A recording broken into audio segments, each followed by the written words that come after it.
Bom dia, boa tarde, boa noite, galera. Sejam bem-vindos ao canal QAB com mais uma aula dentro do mundo da filosofia. E hoje nós iremos continuar e eu trago também mais uma novidade para vocês, que é o adicionamento de Carneades. Eu não ia falar sobre ele, mas eu decidi que eu vou encaixar ele aqui, tá ok? E nós agora vamos quebrar alguns mitos que nós temos. Pelo que vocês viram até agora, eu acho que os estoicos não são do jeito que os caras querem, de certa forma, mostrar para vocês. Porque, de certa forma, os caras são tipo mais pastores do que aqueles sigmas que os caras pregam aí, que é o estoico fudido, se você parar para pensar. Mas agora você sabe o porquê que eles pegam esse lado. Porque se a gente vê apenas a ética, se vocês pegarem Epicuro e Zenão, pelo lado só da ética deles, aí vai parecer que eles são os sigmas fudidos. É o sigma, o estoicismo do caralho, eu sou estoico fudido. Mas agora, quando você pega a lógica e a física, que é o triforce deles, aí você vê que eles viram pastores. É isso daí que é o estoicismo, cara. E é nessa vibe que o movimento cético vai criando forças. Começou com Pirro, mas só que Pirro, ele não era uma escola, como eu falei para vocês. Ele era um cara que estava lá e os caras gostavam das ideias, mas só que nada chegou dele, mas eram os estudantes dele. Aí começou-se a época dos comedores de estoicos, que é o Arcesilau e o Carneades. Nós temos a primeira academia cética. E adivinha de onde é que vem esse cara? Vocês não sabem da melhor. De onde é que veio Arcesilau? Ele veio da academia platônica. Ele se tornou o líder da academia platônica.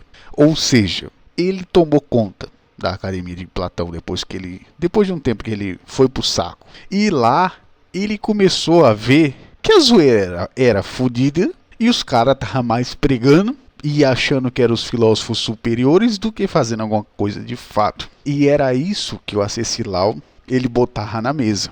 Aí o que ele fazia? Ele fazia o método maiêutico inverso. E o que seria isso daí? Seria a mesma coisa que o Antônio Miranda faz aí. Uma teologia reversa. Só que ele fez um método maiêutico reverso. Porque a ideia de Sócrates era o quê? Nós vamos pegar e vamos fazer os caras entenderem a verdade através da parturação de ideias. Essa era a mecânica por trás da metodologia dele. Que o cara não sabia. É tipo aquele negócio que uma mãe fazia na época lá. Que o cara tava lá na manifestação, o cara fazia pergunta e o cara não sabia nem o porquê. Ele tava lá no final das contas.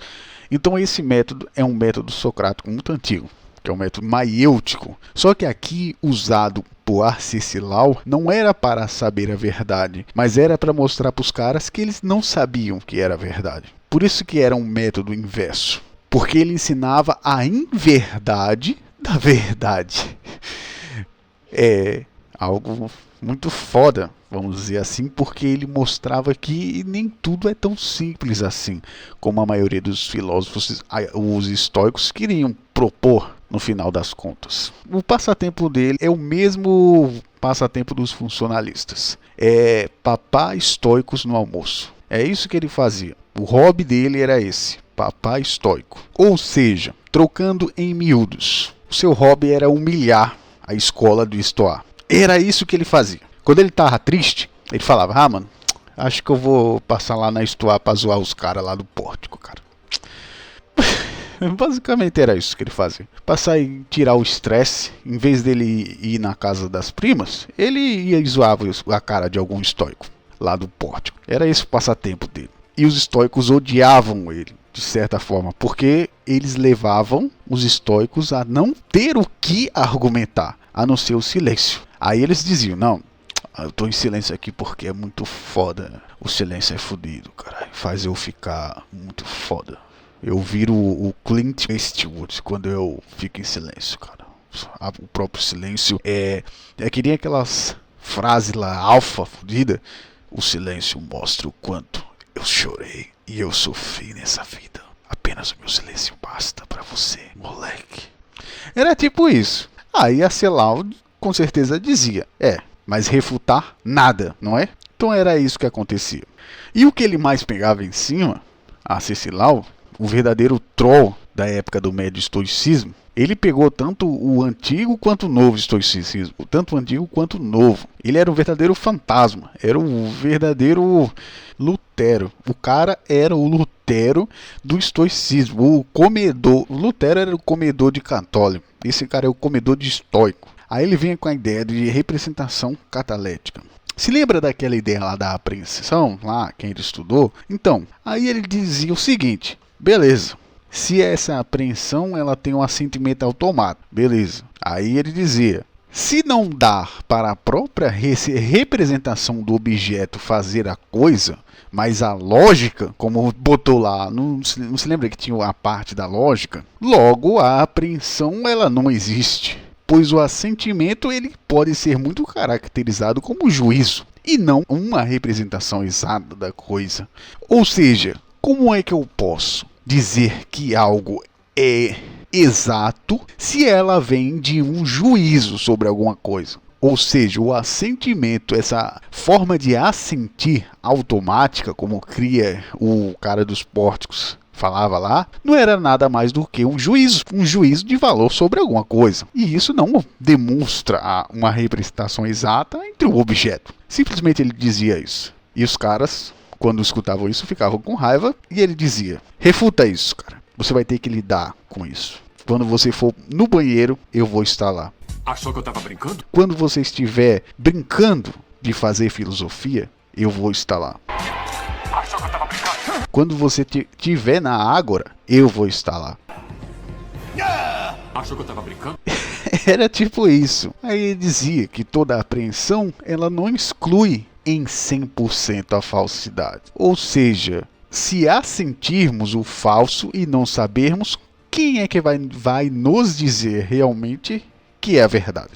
Tá aí o problema. Como sempre, esse é o problema do elefante na sala. E esse problema do elefante na sala foi que deu origem à metodologia científica. Esse, como eu sempre falo aqui no canal, o sentido da metodologia científica é esse. Porque se existem várias coisas de senso comum, nós precisamos investigar essas várias coisas para chegar a um denominador comum.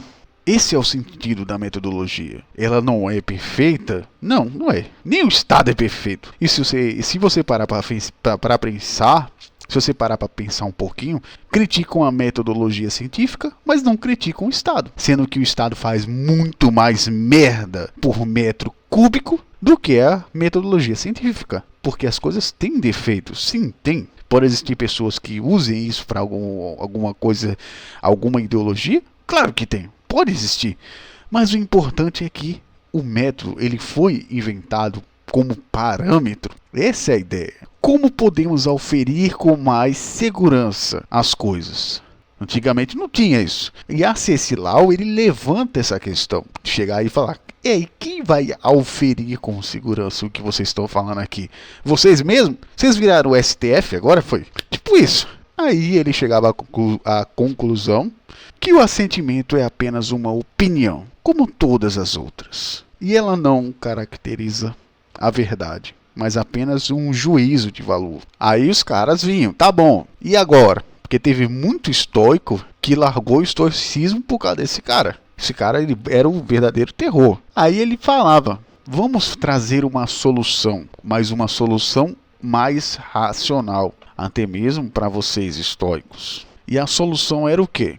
Só existiam duas. Ou você é um sábio da opinião, ou você é um sábio acatalético. Porque nós temos a representação catalética, e essa representação ela só vai chegar a um juízo de valor sobre alguma coisa. Ou seja, o sábio ele tem que ser acatalético, segundo ele. Ou você vai se tornar apenas um sábio da opinião. Só existem esses dois caminhos. Ele dizia basicamente isso daí. Só existem esses dois caminhos. Escolha aí qual é que vocês querem aí. Porque Porque se vocês falam em suspensão de juízo na falta de evidências, que era uma coisa muito levantada na filosofia dos pórticos, então suspendam toda a lógica de vocês. Aquela parte lógica, até mesmo a parte da física estoica. Dispensem tudo aquilo, porque aquilo dali é falta de evidências. Porque vocês querem que eu acredite em uma apreensão automática das coisas. E eu já falei isso daí para vocês em vídeos anteriores, que essa era a parte mais fácil de ser refutada, tanto em Epicuro quanto em Zenão. Só que Zenão ele trabalhou muito mais do que Epicuro. Mas tanto Zenão como Epicuro tinham essa falha de serem pastores demais. Aí os caras chegavam quebrando tudo. E assim, meus caros colegas, começa a grande cruzada anti-estoicismo da época, que é o trabalho de todo cético. O trabalho do ceticismo na história do mundo sempre foi esse. Qual? Qual foi o trabalho? O trabalho de um cara vir e dizer que fez uma roupa fodida, que era tão fodida e tão fina que parecia que ele estava nu, e vir uma criança e dizer: mano, você não está com roupa, você na verdade está nu. Esse é o trabalho do cético. Quando os caras inventam muitas fórmulas mirabolantes, fórmulas mágicas, tal, que vão resolver, sempre tem um cético que faz o papel da criança nesse conto aí, do rei, de chegar e falar: mano, você tá nu. Simplesmente isso. Não existe roupa invisível. Simplesmente você está nu. Esse é o trabalho do cético. E esse sempre foi o trabalho do cético na história do mundo. Colocar as coisas nos lugares. Trazer equilíbrio num reino de fanatismo, idolatria e ideologia. Esse é o papel do cético. E se você vê, sempre teve um cético para falar isso. O rei está nu. E por fim, vamos dizer o que ele propôs em cima disso daí. Beleza, nós temos problemas. Ainda não existe ciência. A filosofia sempre tem um filósofo para falar bosta. O que a gente vai fazer? Aí ele pensou: vamos falar sobre o eu logon. Ah, que desgraça é isso daí? Vamos lá. Chegava para os caras e falava: vamos lá, vamos desenvolver isso aqui, porque isso aqui é um trabalho muito mais dentro do até mesmo dentro do libertarianismo, esse trabalho do que ele está propondo aqui. Isso aqui é engraçado. Beleza. Já que a gente não sabe de tudo, a gente tem que conversar em construir um modelo ético viável, universal. Porque se a gente sabe que tudo pode trazer fuleiragem, a gente tem que chegar a um ponto aonde a gente consiga viver bem. Para a gente viver bem, a gente tem que criar um código de conduta que seja universal e viável, pelo menos. Que ele seria concreto, muito mais do que essas filosofias que vocês fazem fodida. Todo mundo tem que se responsabilizar por isso. Essa era a ideia dele, que todo mundo tinha que ser responsável, não colocar as suas fés e esperanças, por exemplo, em um Estado, mas cada um saber lidar com a responsabilidade das coisas. E a última coisa, filósofo, ele não é o deus da sabedoria. Isso é uma das coisas que ele dizia, porque do jeito que vocês falam, tanto vocês estoicos quanto os epicuristas, vocês são os pica, cara. Vocês são o próprio Deus na Terra. Porque só o filósofo é o profissional fudido, é o cara que sabe de tudo. E não é verdade isso. Muitas vezes vocês se perdem nas próprias teorias que vocês fazem e tem que ficar corrigindo elas o tempo todo. E as pessoas não aguentam essa encheção de saco do caralho. Ou seja, nós precisamos criar algo concreto que de fato seja prático o suficiente para as pessoas colocarem em ação. E para isso é preciso existir um mínimo ceticismo viável, um mínimo de ética viável que seja universal. Aí aqui ele dá uma viajada fodida, que é quando ele fala que as ações razoáveis fazem a pessoa feliz. Mas isso aqui eu digo que depende de muitas coisas. Por exemplo, você não tanca a bala com ações razoáveis no sentido prático. Você não faz uma pessoa querer deixar de querer roubar a sua casa, por exemplo, tendo ações razoáveis. Então aqui ele é bem genérico, quando ele diz que quem cumpre as ações razoáveis é feliz. Pode ser na questão psicológica, mas agora no sentido mesmo prático, aí é meio difícil. Você vai depender da reciprocidade das outras pessoas. Mas isso aqui é um ponto muito interessante. Ações razoáveis, de certa forma, podem fazer uma pessoa feliz. Aliás, o minimalismo surgiu dessa ideia. E aí ele fala que a felicidade ele implica sabedoria muito mais do que a própria filosofia. Porque você precisa lidar com um código de conduta restritivo. Quando ele fala restritivo, é porque você precisa saber aonde seu direito acaba, sem ter uma pessoa tendo que falar aonde seu direito acaba. Esse é um problema. Aí ele dizia que a única verdade que você tem que se guiar, por mais irônico que seja, é a razoabilidade das coisas. Que ela vai vir de um comum acordo. Ou seja, aqui ele está dizendo que é necessário existir um acordo entre partes. Essa é a única verdade possível. Algo até que é bem razoável, em vez de ficar inventando anime. Era exatamente isso que ele dizia, muito simples. E isso aqui resolve muitas coisas, se você parar para pensar. O difícil é as pessoas lidarem com tudo o que ele está falando aqui. Porque, como ele mesmo diz, os estoicos achavam que tinha sabedoria moral extrema. Hoje em dia existem pessoas que são assim, que acham que tem um padrão moral superior às outras pessoas. Da mesma forma que ele lutou contra isso. Aliás, todo cético ele vai lutar contra isso. Uma hora ou outra, ele vai ter que lutar com isso. Porque, como eu disse, todo cético faz o papel da criança dizendo que o rei está nu. Então isso é quase que nem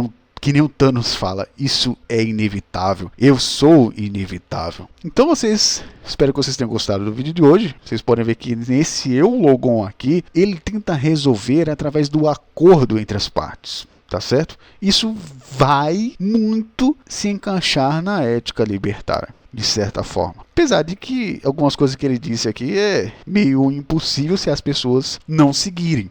E ainda tem um problema. Como a gente consegue implementar isso? Porque é difícil, cara. Tem certas pessoas que é difícil lidar com uma conduta. Elas não conseguem lidar com uma ética. Tem que ter alguém para estar avisando para ela. Olha, amigo, peraí, dá licença. Você não se enxerga, não? Tem alguém para falar isso daí. É difícil. A convivência humana é extremamente difícil, cara. Por isso que eu entendo as pessoas que vão morar nas montanhas, tal. Porque é realmente difícil lidar com as pessoas. E por hoje é só. Espero que vocês tenham gostado. No próximo vídeo a gente vai falar sobre o último desses filósofos aqui, céticos. Então até a próxima, galera. Valeu.